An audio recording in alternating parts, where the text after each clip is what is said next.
যেহেতু একটি চক্রান্তের মাধ্যমে আবারও 30% কোটা ফিরিয়ে এনেছিল, তখনই আমরা বিএনপি সহ বড় দলগুলোকে প্রস্তাব দিয়েছিলাম এই আন্দোলনকে রাজনীতিকরণ করতে হবে। আমরা তারেক রহমানের কাছে সেই বার্তা পাঠিয়েছিলাম, আমাদের সভাপতি নুরুল হক নূর, আমরা যে আপনারা বড় দল, আমাদের হয়তো সাংগঠনিক সক্ষমতা আপনাদের মতো এত বড় নয়, আপনাদের আছে, এই আন্দোলনকে কাজে লাগান।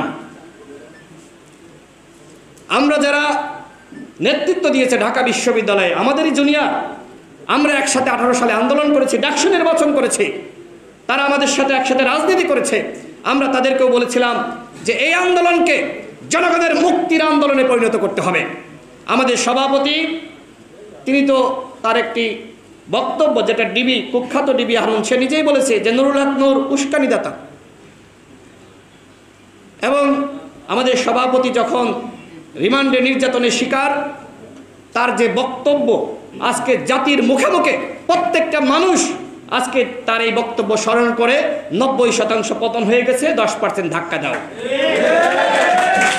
সুতরাং আজকে মুজাহিদ সমন্বয়ক ছিল না, কিন্তু সে নেতৃত্ব দিয়েছে।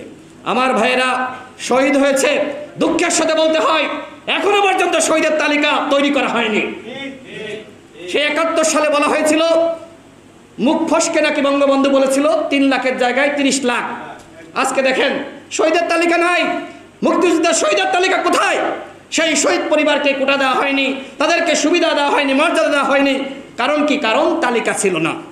ঠিক একইভাবে এইবারও যদি তালিকা না প্রস্তুত করা হয়, ঠিক একইভাবে এইবারও যদি যারা গুলিবিদ্ধ হয়েছে, আহত হয়েছে, তাদের তালিকা তৈরি করা না হয়, তাহলে তারাও কিন্তু সেই মুক্তিযুদ্ধের যেভাবে শহীদরা সম্মান পায়নি, এরাও কিন্তু সম্মান এবং মর্যাদা পাবে না। এরা কিন্তু কোটার জন্য কেউ রাস্তায় যায় নাই, এখনো বলছে না যে আমাদেরকে কোটা দিতে হবে, মর্যাদা দিতে হবে, আমাদেরকে আর্থিক সহায়তা করতে হবে, কেউ বলছে না। কিন্তু আমাদের দায়িত্ব তাদের চিকিৎসা করানো। আজকে দেখেন মুজাহিদ যেটি বলল যে আমাদেরকে যে বুলেট আমাদেরকে যে বুলেট বিদ্ধ করেছিল, ওই বুলেটের জীবাণু ছিল।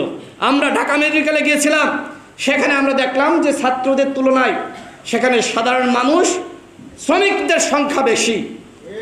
আজকে উন্নত চিকিৎসার জন্য একজনকে দেশের বাইরে পাঠানো হয়নি। দুকে দুকে মরছে ঢাকা মেডিকেলে, বিভিন্ন মেডিকেলে। আমাদের পক্ষ থেকে আমাদের সভাপতি সেনা প্রধানের সাথে কথা বলেছিল যে আপনারা উদ্যোগ নেন, একটি হাসপাতাল আপনারা ডেডিকেটেড করেন।